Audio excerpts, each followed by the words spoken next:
네, 59차시는요 세계사 파트기 때문에 여기는 안 배울 거예요. 근데 여기가 나 너무 알고 싶어, 이거 궁금해, 꼭 나한테 배우고 싶은 사람은 우리 집으로 찾아와서 배우세요. 자, 이거 넘어갈게요, 그냥 과감하게. 그리고 60차시부터 이제 오늘 본격적으로 배울 건데요.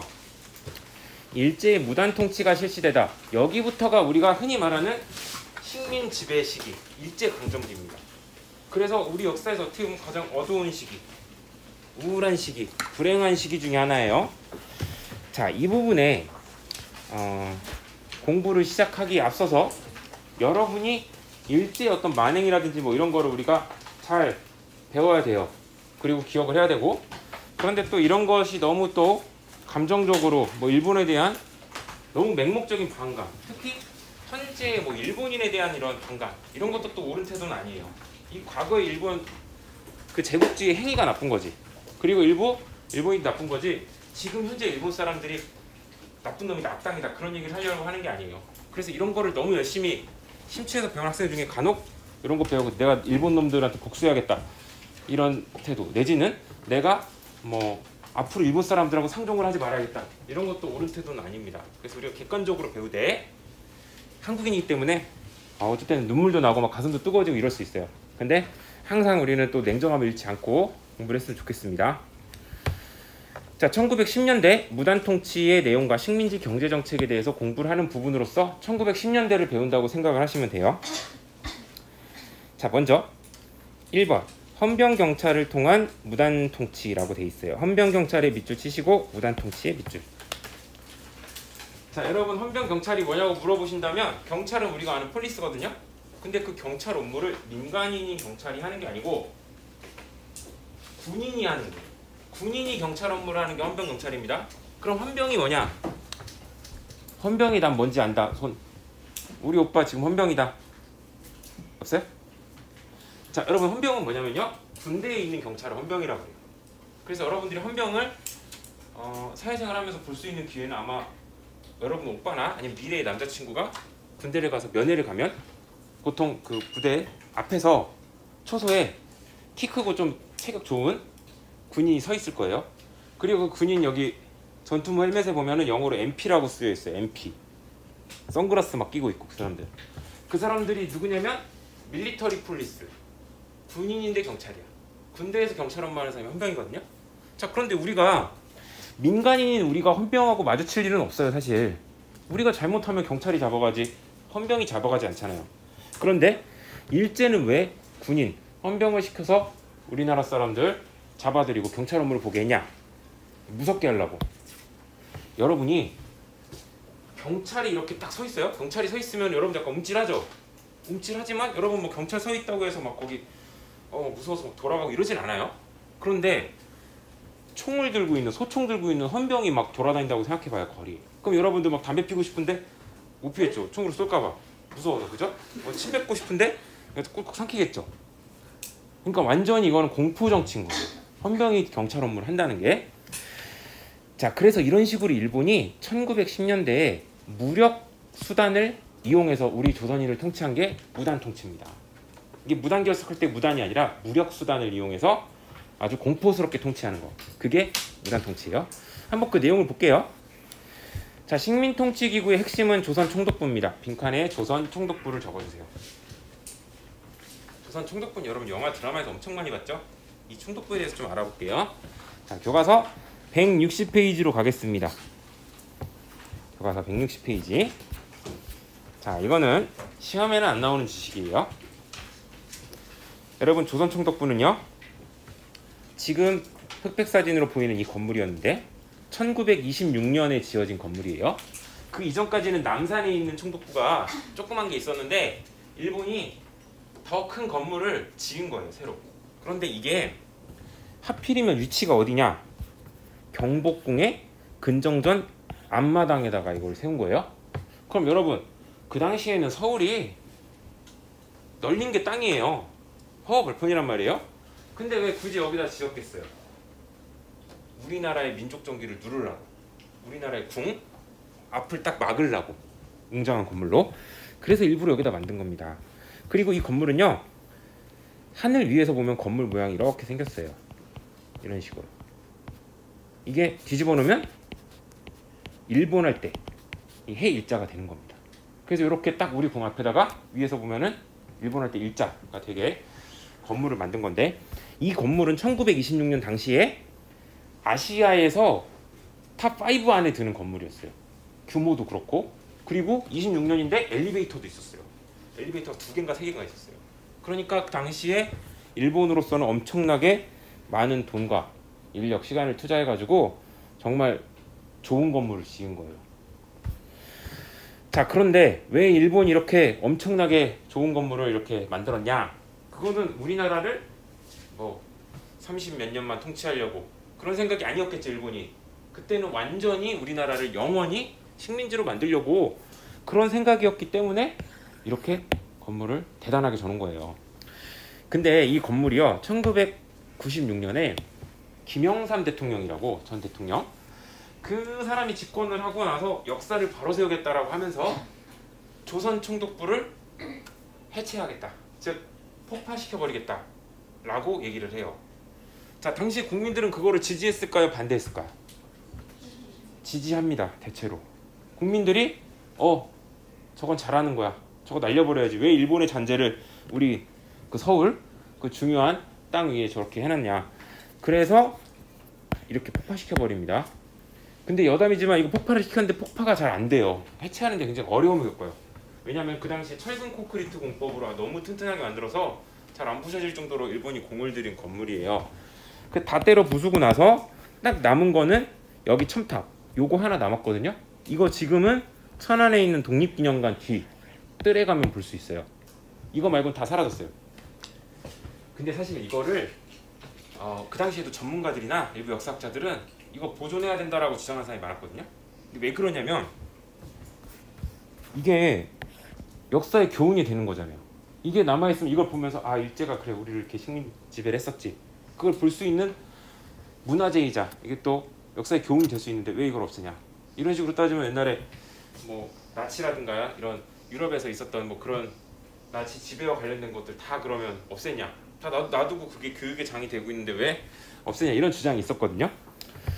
근데 선생님도 지금 와서 생각을 해보면 좀 아쉬워요. 요거를 남겨둬가지고 이 안에다가 그런 일본의 식민지배와 관련된 거 이런 것들을 알릴 수 있는 그런 공간으로도 사용할 수 있는데 어쨌든 지금은 사라졌습니다. 자, 일단 학습지로 돌아와서요. 조선 총독부는 한마디로 표현하면 식민 통치의 최고 기구로서요, 여기에 우두머리를 총독이라고 합니다. 그래서 총독부라고 불리는 건데, 총독은 보통 식민지에 보내는 가장 높은 사람, 책임자를 총독이라고 그래요. 그런데 일본은 이 총독을 민간인을 보내는 게 아니라 현역 육해군 대장, 군인을 보내는 거예요. 군인을 총독으로 보내고 경찰 업무를 일본 군인들이 하게 만들고. 자, 일본의 의도가 보이죠? 완전 우리나라를 군대식으로 무섭게 통치하려고 하는 거죠. 자, 아래로 내려가서요. 이 사람 조선 총독은요, 행정, 입법, 사법, 군 통수권을 지니는데요. 이것은 국가에서 행사할 수 있는 가장 중요한 권한들을 한 사람이 독점하는 거예요. 여러분, 우리나라 대통령, 문재인 대통령이 이 중에서 행정권하고 군 통수권은 가지고 있지만 입법은 국회에서, 사법은 판사가 해요. 대통령도 간섭 못해요. 근데 총독은 이거를 다 한 손에 쥐고 있는 사람. 그리고 요거는 필기 좀 해주세요. 총독이 얼마나 막강한 존재인지 보여주는 건데요. 총독은 일본 국왕에게 직속돼서 국왕의 명령만 받습니다. 일본 의회와 일본 내각의 통제를 전혀 받질 않아요. 그러니까 일본 국왕이 오케이 하고 일본 국왕이 시키는 거는 자기가 마음대로 조선 내에서 할 수 있는 거예요. 자, 그리고 표 두 번째, 중추원이라는 게 있는데요. 이 중추원은요, 총독부의 자문기관이라고 되어 있는데 여기에 한국인들이 많습니다. 근데 이 한국인들은 어떤 사람이냐, 거의 100% 친일파라고 보시면 돼요. 중추원 같은 기관에는 친일파가 아니면 들어갈 수가 없어요. 그래서 여러분들이 혹시 어떤 인물에 대해 조사를 하는데 인물의 그 이력 중에 일제강점기를 지낸 사람인데 중추원에서 무슨 역할을 맡았다, 그러면 거의 친일파라고 보시면 됩니다. 자, 이런 걸 통해서 조선을 통치를 했고요. 2번 지방행정조직 볼게요. 지방행정조직 밑줄. 일본은 우리나라를요 13개도 12개의 부 220개의 군으로 만들어 버려요. 근데 이거는요 우리나라 사람들이 옛날에 리라고 해가지고 이렇게 부락이라고 그러죠. 마을 공동체를 이루고 살았는데 그거를 다 합쳐버리고 막 없애고 막 그래요. 그러다 보니까 전통적인 끈끈한 그 공동체 조직이 해체가 되는 거예요.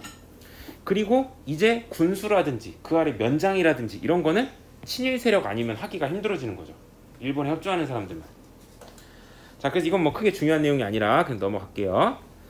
자, 그 다음 3번 무단 통치의 밑줄을 치시고 위에다가 1910년대. 자, 무단 통치는 한마디로 얘기해서 무력수단, 폭력적으로 통치하는 게 무단이다. 선생님이 만약에 무단 통치를 한다 여기서 그러면 말로 선생님이 안 하고 수업을 누가 안 들어 그러면 이렇게 뿅망치 같은 거 가져가서 그냥 딱 때리는 거예요. 그리고 이 친구가 졸아 그러면 이렇게 빵 때려. 그런 게 무단입니다. 자, 무단 통치의 핵심은 아까 배웠던 헌병경찰제도예요. 빈칸의 헌병경찰제도. 여러분 헌병경찰은요 교과서 163쪽 뚱나게 볼게요. 여러분이 일제강점기 다룬 드라마나 영화 같은 거 보면은 경찰인데 완전 하고 다니는 게 군인 같은 사람들 있죠. 그게 헌병경찰이에요. 여기 보시면은 이거 완전 전투복 입고 있는 군인이잖아요. 칼 차고서.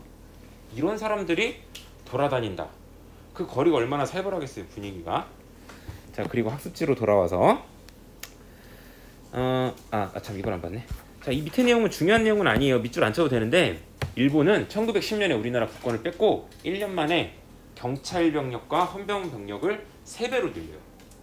그러니까 우리나라 사람들 독립운동하고 저항할까봐 이렇게 경찰력을 막 늘린 거예요. 자, 학습지로 돌아와서요. 헌병경찰제도의 핵심은 헌병이 경찰 업무를 하는 겁니다. 군인이 경찰 업무를 본다. 그리고 또 하나, 요게 핵심이죠.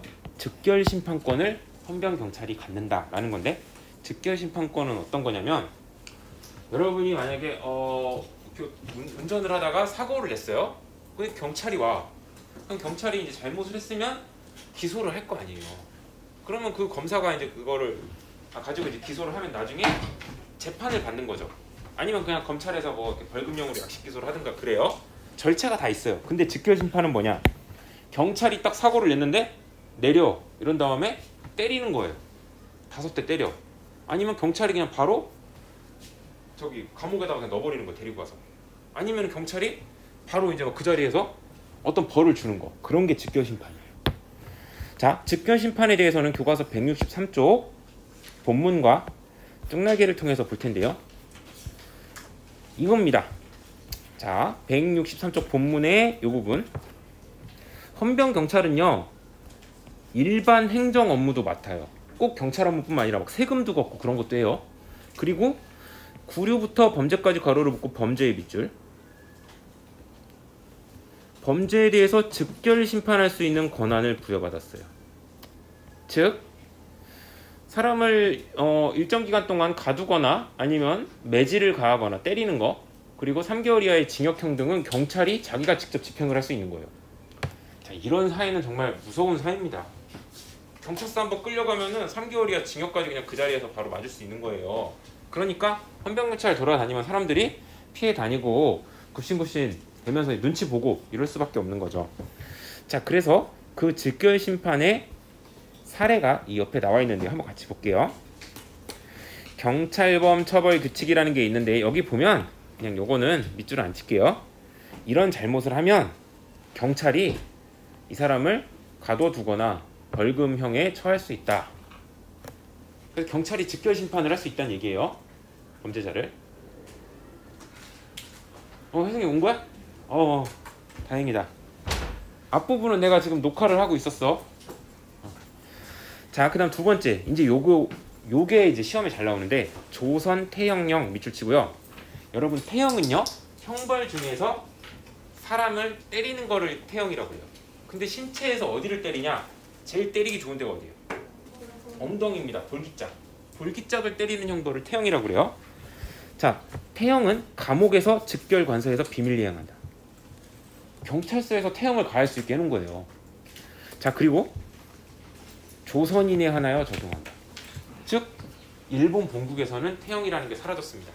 이런 야만적인 법은 사라졌어요. 그런데 식민지 조선인들한테만 이거를 적용한 거죠. 그래서 오른쪽에 보이는 것처럼 형틀에 묶어놓고 매질을 가하기도 하고 아니면 그냥 서서 때리기도 해요. 그리고 여러분이 사극에서 보는 그 곤장 때리는 거 있죠? 그거는 장형이라고 해요. 큰 이런 노 같은 매로 때리는 거고 태형은 보통 한 요만한 걸로 때리거든요. 근데 요걸로 매질을 가하는 그런 헌병경찰의 모습을 상상을 해보세요.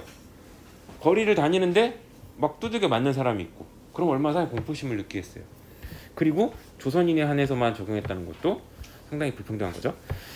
자, 그래서 이게 아주 야만적인 태형이라는 거고요. 실제로 광범위하게 식민지배 시기에 일제가 이러한 태형을 집행을 합니다. 자, 이제 즉결심판이 뭔지 알겠죠? 그 다음 공포 분위기 밑줄 치시고요. 일반 관리와 학교 선생님들한테 제복을 입히고 칼을 차게 합니다. 특히 선생님이 칼을 차고 수업을 한다. 너무 이상한 광경이죠? 교과서 163페이지 자료를 볼게요. 제복을 입고 칼을 들고 있는 교사라고 해서 선생님들이 이제 기념 촬영을 한 건데 여기 보면 이렇게 칼을 들고 있고 아래에 있는 뭐 헌병경찰하고 비슷한 그런 모습을 하고 있죠. 자, 이런 그 비정상적인 신거죠. 그리고 심지어 여기는 지금의 초등학교에 해당하는 보통 학교예요. 요만한 애들 다니는 건데 거기 칼 차고서 선생님이 제복 입고 있다. 이상한 거죠. 자, 그런데 선생님 학창 시절만 해도 사실 선생님들이 워낙 그 학생들 때렸거든요. 그게 일반적이라서 그게 그렇게 이상하다 생각 안 했는데 선생님마다 그래서 다 들고 다니는 게 달라요. 그 어떤 선생님은 그냥 30cm 자루 때리는 선생님도 있고 어떤 선생님은 뭐 자기가 그냥 회초리 같은 거 만들어서 때리는 선생님도 있고 그리고 뭐 이렇게 당구 그 큐대 그거 앞부분 잘라서 때리는 선생님도 있고 다양한데 좀 재밌는 거 들고 다니는 선생님도 있었어요. 플라스틱 배트 같은 거, 야구 배트. 그거는 이제 소리가 크거든요. 팍팍 소리가 나는데 그런 거 들고 다니는 사람도 있고 그리고 체육 선생님들은 뭐 하키채나 이런 걸로 때리기도 하고 아무튼 진짜 그때는 그냥 나와 그래서 뭐 맞아 이러면 이제 맞고 그거 가지고서 어디 가서 뭐 하소연하거나 집에 가서 맞았다고 하지도 않았어요. 왜냐면 집에 가서 맞았다고 그러면 부모님한테 더 혼나니까. 아무튼 그랬는데 지금은 거의 뭐 그 매를 들고 다니는 선생님 거의 없죠, 그죠? 그 선생님도 드럼스틱을 처음 교사 됐을 때 드럼스틱은 가지고 다녔어. 왜냐면 이렇게 애들 떠들고 이러면 야 얘들아 이렇게 하려고 들고 다녔는데 그걸로 손바닥을 몇 번 때려봤어요. 처음 교사 됐을 때. 근데 지금은 그런 거 들고 다니는 사람 없고 난 이제 요거를 들고 있기 때문에 때릴 수가 없어요, 이거는. 근데 아무튼 그때 선생님마다 다 이렇게 무기처럼 하나씩 들고 다니셨습니다. 90년대만 해도. 자, 어쨌든 이런 공포 분위기. 그리고 3번 기본권 박탈 및 민족운동 탄압. 여기 밑줄 치시고요. 언론, 출판, 집회, 결사의 자유를 적탈하고요. 한국인이 발행하는 모든 신문은 다 폐간시킵니다. 정치단체, 각종 학회 다 해산시키고요. 쉽게 말해서 일본한테 뭔가 까불 것 같은 그런 존재들, 단체들을 다 없애버리는 거예요. 자, 그리고 초보적 교육 실시, 초보적 교육 밑줄. 자, 한국인에 대해서는 고등교육. 고등교육이라고 하면은 요즘으로 따지면 무슨 교육일까요? 대학 교육이죠. 대학 교육 안 시켜요. 대학 교육은 아예 안 시킵니다. 왜냐하면 식민지 조선인들이 똑똑해져서 좋을 게 없잖아요. 그래서 보통 교육을 시키는데 보통 교육이라는 건 보통 초등교육을 얘기를 해요. 초등 수준에. 그 다음 실업교육은 뭐냐? 지금으로 따지면 공고, 상고, 농고에서 배우는 그런 전문 과목을 말합니다. 그러니까 니네는 성실한 노동자가 될 수 있을 정도의 지식만 가져라 이거죠.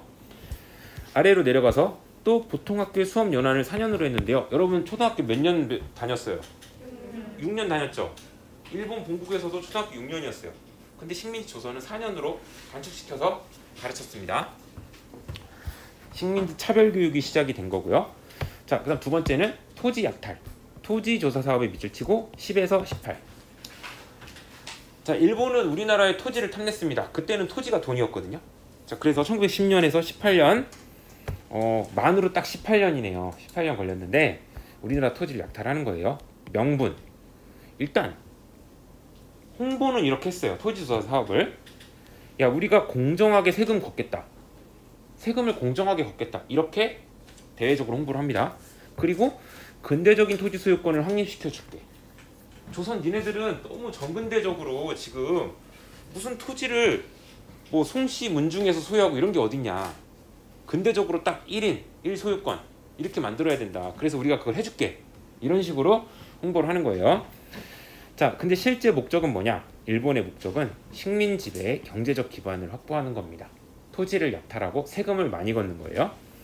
그리고 한국의 토지 약탈. 교과서 164페이지 쪽날개를 좀 보겠습니다. 164페이지 쪽날개요. 자, 토지 조사 사업을 위한 토지 측량하는 모습이거든요. 자, 이렇게 토지를 정확하게 측량해가지고 이 토지는 누구 거고 저기는 누구 거고 이거 일본이 명확하게 해주겠다 이거예요. 자, 그리고 아래로 내려가 볼게요. 조선총독부의 조세와 지세 총액인데요. 자, 이건 그냥 그래프를 해석할 줄만 알면 돼요. 1910년부터 토지조사 사업이 18년 한 정도까지 진행됐겠죠. 자, 총독부가 걷어들이는 세금이 점차 어떻게 되고 있어요? 감소하고 있어요? 증가하고 있어요? 증가하고 있죠. 그리고 19년, 22년 거치면서 폭발적으로 증가하죠. 즉 토지조사 사업을 한 결과 총독부는 땅에서 많은 세금을 거둘 수 있었던 거예요. 그걸로 총독부를 운영한 거고 식민 통치를 한 거예요. 자, 학습지로 돌아오겠습니다. 자, 과정을 볼게요. 일단 총독부는 토지조사령 명령을 내려요. 1912년. 그런데 이 명령에 따르면 토지의 소유권을 인정받으려면 신고를 해야 됩니다. 자, 신고주의 방식에 괄호하고 신고주의의 밑줄. 자, 유식한 말이긴 한데 뭐 어려운 말은 아닙니다. 신고주의란 소유권자가 반드시 무엇을 해야? 신고를 해야 소유권을 인정해준다. 자, 근데 이게 거꾸로 얘기하면요. 신고를 안 하면 어떻게 돼요? 인정은 못 받는 거예요. 선생님이 자, 여러분들한테 이렇게 얘기하는 거예요. 지금 본인 가지고 있는 핸드폰을 내일까지 이 신고서에다가 작성을 해가지고 제출을 해라. 그래야 네 핸드폰이라는 거 인정해준다. 갑자기 안 하던 거를 선생님이 내일까지 해오라고 하는 거예요.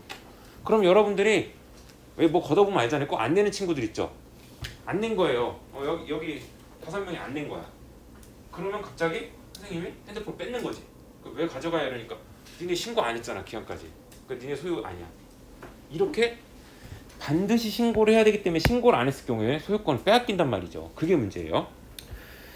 자, 그래서 교과서 164페이지 자료랑 165페이지 자료를 좀 볼게요. 이 사진 한번 다시 볼까요? 자, 조선 사람 중에서 사실 글도 잘 못 읽고 되게 그 무식한 그런 농민들도 많이 있을 거 아니에요. 그런 사람들은 토지 조사 사업이 뭔지도 몰라요. 그리고 신고를 어떻게 해야 되는지도 모르고, 그리고 일제가 기한도 그렇게 넉넉하게 주질 않았어요. 그러니까 그냥 뭐 하나 보다 쳐다보다가 소유권을 뺏기는 거죠. 이런 사람들이 실제로 많았습니다. 자, 그리고 한 페이지 넘어가 볼게요. 자, 165페이지 생각을 키우자 자료 1번을 보겠습니다. 토지조사령에 따르면 토지 소유자는 기간 내에 이런 것들을 신고해야 한다. 근데 여러분이 한번 대충 읽어보세요. 딱 봐도 뭔가 좀 내용이 어렵죠? 소유지의 소재, 지목, 자번호, 사표, 등급, 지적, 결수를 토지조사국장한테 신고해야 된대요. 그러니까 그냥 농민 중에 모르겠다 이거 뭐야 이러고 안 하다가 토지를 빼앗긴 사람이 많았다는 얘기예요. 자, 학습지로 돌아오겠습니다. 이런 게 신고주의 방식이고요. 결과 통감부가 국유화한 황실 소유의 토지 괄호를 묶고 황실 소유의 토지 밑줄. 자, 열심히 공부한 사람들은 총독부 이전에 통감부라는 게 있었다는 거 알고 있죠? 그 통감부가 대한제국 황실 소유의 토지를 뺏어서 가지고 있었거든요. 그걸 그대로 총독부한테 넘겨줬어요. 자, 그러니까 이 토지가 총독부께 됐어요. 그러자 총독부는 이 토지를 누구에게 토스를 해주냐? 동양척식 주식회사라는 곳으로 이렇게 토지를 또 넘겨줘요. 대한제국 황실 토지를. 자, 동양척식 주식회사도 제법 중요해요. 교과서 164페이지에 자료가 하나 있는데 이걸 같이 보겠습니다. 자, 여러분들 동양척식 주식회사라고 해서요, 서울 경성에 본점이 있고 부산, 목포, 대전, 대구, 원산, 평양 등 주요 농업지역에 분점이 있었어요. 그래서 우리 대전 은행동에도 옛날에 동양척식 주식회사 대전 지점이 있었어요. 근데 이 동양척식 주식회사는요, 뭘 하는 곳이냐면 우리나라를 경제적으로 수탈하는 회사예요. 그래서 여기 나온 선생님이 좀 밑줄 친 하이라이트 좀 부분을 같이 좀 밑줄을 치면서 보겠습니다. 동양척식 주식회사는 실제로 한국의 경제를 수탈하고 일본인의 한국 이주를 도우려는 목적으로 만들어진 겁니다. 주요 업무는 농업, 경영, 토지 매매 및 임대, 이주민 모집, 식민지 개척에 필요한 자급 공급 등이에요. 이들은 한국 농민들에게 토지와 곡물을 빌려주고 높은 소장료와 이자를 받았어요. 그리고 많은 곡식을 일본으로 보냈습니다. 그리고 아까 얘기했던 총독부의 소유가 된 대한제국 황실토지 있죠? 그 막대한 토지를요, 일본 이주민한테 공짜로 주거나 아니면 아주 싸게 팔았어요. 그러니까 일본 사람들이 야, 식민지 조선으로 가면은 땅을 거의 헐값으로 얻을 수 있다. 땅을 그냥 준대. 그러니까 농업 이주를 많이 하는 거예요. 근데 일본 사람들이 우리나라 와서 그러면 땀 흘려서 농사를 짓냐? 그건 아니죠. 조선인들을 소작을 줘가지고 자기들은 땅 주인이 돼서 그냥 손에 흙 안 묻히고 돈을 버는 거예요. 자, 그리고 토지조사 사업을 통해서 동양척식 주식회사는 또 일본인들은 조선의 많은 땅을 소유한 대지주들이 되는 거예요. 그래서 동양척식 주식회사가 사실 우리나라 독립운동 투사들의 공격 대상이 많이 되기도 했습니다. 여기다가 폭탄을 던진 사람도 있고 여기를 공격한 사람도 있고. 자, 그래서 요즘으로 따지면은 우리를 착취하는 아주 악덕 기업 그런 느낌이에요. 자, 학습지로 돌아올게요. 이 동양척식 주식회사 이름 잘 기억해 두시고요. 좀 전에 본 자료처럼 동양척식 주식회사는 이 토지를 또 일본인한테 헐값으로 넘겼죠? 자, 그 내용입니다. 넘어갈게요. 자, 그 다음 동그라미 2번은 꽤 어려운 내용인데 최대한 선생님이 쉽게 설명을 해드릴게요. 한국 농민의 관습적인 경작권 상실, 여기에 밑줄 치시고요. 관습적인 경작권이 뭔지 교과서 164페이지에 본문을 통해서 좀 공부를 하겠습니다. 164페이지 본문 그래프 옆에 있는 이 부분. 자, 이 부분 한번 보세요. 일본은요 지주의 소유권만을 인정했다. 여기 괄호. 그리고 관습상 소작농이 지주에게 소작료만 내면 오랫동안 농사를 지을 수 있었던 경작권을 부정했다. 자, 여기까지 밑줄을 쳐주십시오. 요거는 좀 해설이 필요할 것 같아서 설명을 할게요. 즉, 일본은 식민지 조선에서 토지 소유권을 인정을 어디까지만 해주냐면 땅 주인의 소유권만 인정해줬어요. 이거는 뭐 당연한 얘기죠, 어떻게 보면. 근데 우리 조선 농민에겐 특별한 게 있었어요. 그게 뭐였냐면 관습상 소작권이라고 해서요. 즉, 우리 가문에서 우리 집에서 대대로 이 양반네 땅을 농사를 지었잖아요. 그러면 누가 얘기 안 해도 어디 적어놓지 않아도 그 자식이 그 손자가 계속 그 땅을 빌려서 농사를 짓는 거예요. 그게 관습적으로 니네가 거기서 소작을 할 수 있는 권리다라고 해서 관습적인 소작권이다라고 얘기하는 거예요. 즉, 선생님이 땅을 많이 가진 양반이에요. 지역 양반. 그 여러분들은 다 양반이 아니고 좀 가난한 소작농이에요. 근데 선생님이 우리네 집에서 여러분들 집에 진짜 수백 년 동안 계속 농사를 지을 수 있게 해준 거죠. 그게 관습적인 소작권이에요. 그러니까 여러분이 죽고 여러분 자식 세대가 되고 선생님이 죽고 자식 세대가 돼도 똑같이 관습적으로 이 땅에 와가지고 소작을 하는 거죠. 근데 일본은 이런 거를 다 부정을 해버렸어요. 그러자 문제가 생깁니다. 소작농들이 이제 농사 지을 땅이 없는 거예요. 이런 문제가 생기는 거예요. 자, 학습지로 돌아올게요. 자, 그래서 이러한 관습적인 경작권이 사라지자 대다수 농민들이 어떻게 되냐? 안정적으로 농사를 지을 수가 없고 요즘으로 따지면 계약직 소작농이 되는 거예요. 즉, 이 회사를 특별한 일이 없으면 평생 다닐 수 있는 회사였는데 갑자기 1년 단위로 계약을 하자 이거예요. 그리고서 여러 가지로 조건이 안 좋아지고. 자, 그래서 우리 대다수 조선 농민들은 기안부 계약 소작농으로 전락해가지고 처지가 훨씬 열악해졌습니다. 교과서 165페이지 자료 2번을 볼게요.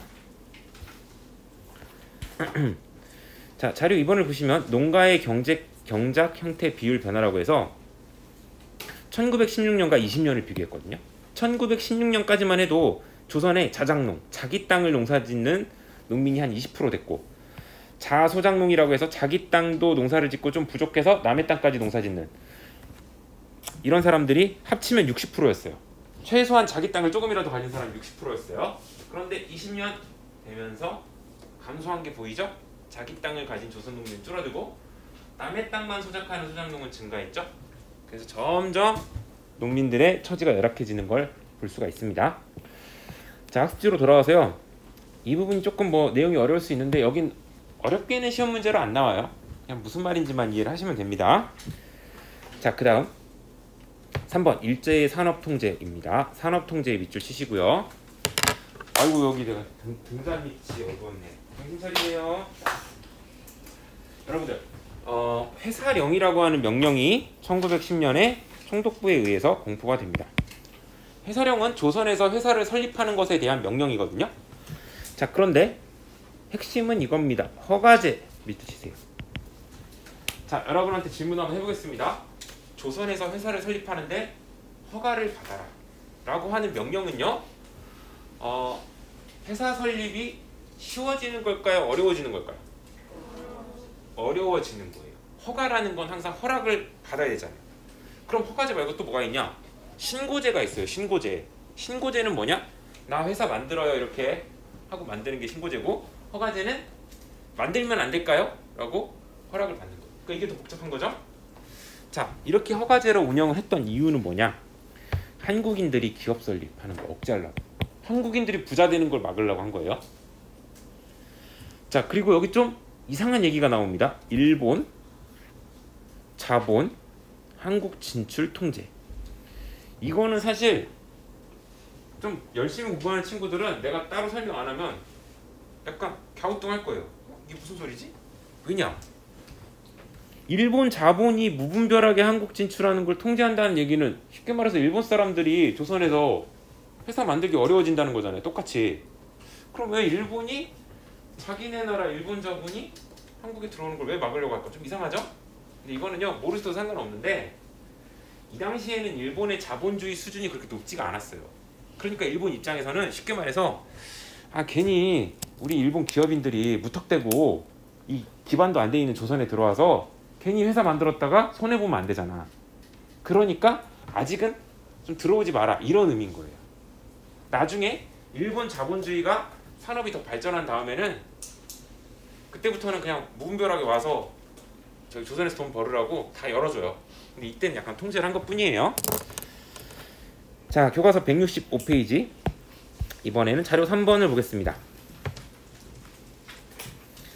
회사령 1910년. 요게 핵심이에요. 회사의 설립은 누구의 허가를 받아야 된다? 조선 총독의 허가를 받아야 된다. 즉 한국 사람들 회사 만들기 진짜 어려워진 거죠. 자, 그 다음 오른쪽에 있는 이 그래프도 먼저 볼게요. 일제히 경제지배 강화라고 되어 있는데요. 1911년과 17년 보면은 민족별 공업회사 불입 자본액, 즉 민족별로 회사에 들어간 그 돈 누가 가지고 있냐 그건데, 여기 뭐 보면 알겠지만 거의 뭐 일본 세상이 되는 거죠. 그리고 민족별로 광산을 운영해서 생산하는 규모를 봐도 17년으로 가면은 일본인들이 거의 80%의 광산 생산을 담당하고 있습니다. 자, 학습지로 돌아올게요. 기타 산업의 약탈인데요. 일제는 또 어업령, 산림령, 조선광업력 등등을 공표해서 물고기 잡는 거, 나무 벌목하는 거, 광어 이런 거 다 일본이 약탈해가는 거예요. 자, 조선식산은행이라고 되어 있는데 조선식산은행이 밑줄 치고요. 자, 조선식산은행이라는 건 조선식민산업은행이다 이런 의미입니다. 그래서 금융산업 침탈을 강화를 하고요. 주요 도시와 항구를 연결하는, 요건 그냥 괄호로, 철도, 항만시설을 확충하는데요. 목적은 적어주세요. 경제 침투와 경제 침탈이 있다. 자, 여러분들 교과서 165페이지 지도를 보겠습니다. 165페이지 지도.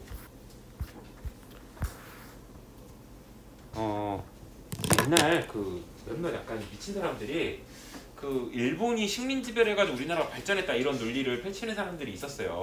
한국인인데도. 근데 그런 사람들이 이제 나와서 하는 얘기 중에 하나가, 일본이 우리나라에 철도 깔아주지 않았냐, 일본이 우리나라에 저렇게 항구도 만들어주지 않았냐, 그거 가지고서 나중에 우리가 산업 발전시킨 거다. 일본이 경부선 철도 깔아준 거 맞아요. 나머지 경인선, 뭐 경의선 다 일본이 깔았어요. 근데 이거를 그렇다고 해서 우리가 고마워해야 되냐? 자, 여기 보시는 바와 같이 일본은 우리나라를 X자로 이렇게 X자로 교통망을 만들거든요.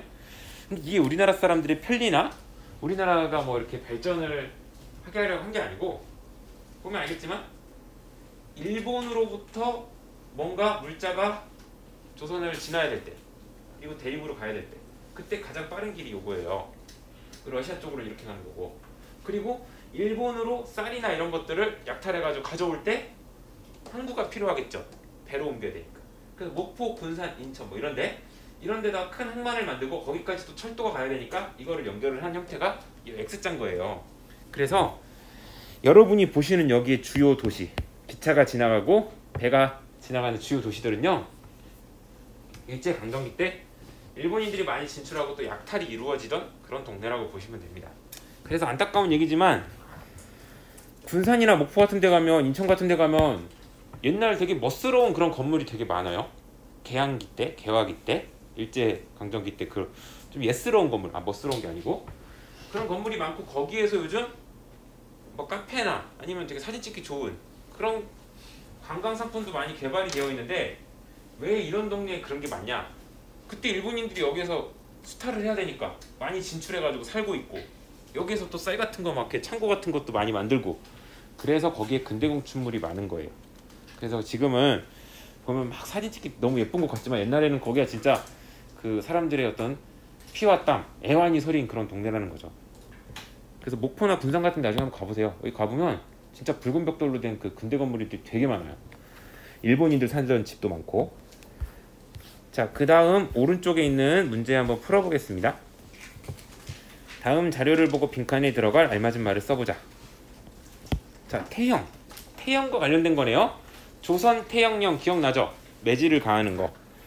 자, 1912년에 공포된 이 법은, 이 명령은 조선 태형령이라고 합니다. 조선 태형령. 자, 이것은 이미 일본에서는 너무 야만적이야 이래가지고 폐지된 거거든요. 근데 이거를 한국에서 부활시켜가지고 적용한 거예요. 한국인을 위협하고 탄압하는 수단으로 이용됐던 거죠. 자, 그 다음 아래로 내려가서 다음 자료를 보고 빈칸에 들어갈 알맞은 말을 써보자. 1910년부터 22년까지 조세, 즉 쌀로 내는 세금, 또 토지세 이런 것들이 증가하고 있는 걸 볼 수 있죠? 그러면 우리는 무슨 사업? 토지 조사 사업을 떠올릴 수 있어야죠. 종독부의 토지 조사 사업의 결과, 땅에서 내는 세금이 늘어난 거를 확인할 수 있죠. 자, 지세 수입이 크게 증가하였다. 자, 일본인과 일부 한국인들은 대지주로 성장을 했고요. 대부분 농민들은 아주 계약을 맺어가지고 소작을 하는 그런 우울한 처지가 됐다. 더욱 악화되었다. 여기까지 하고 문제는 옹클에서 풀게요. 자, 고생 많으셨습니다.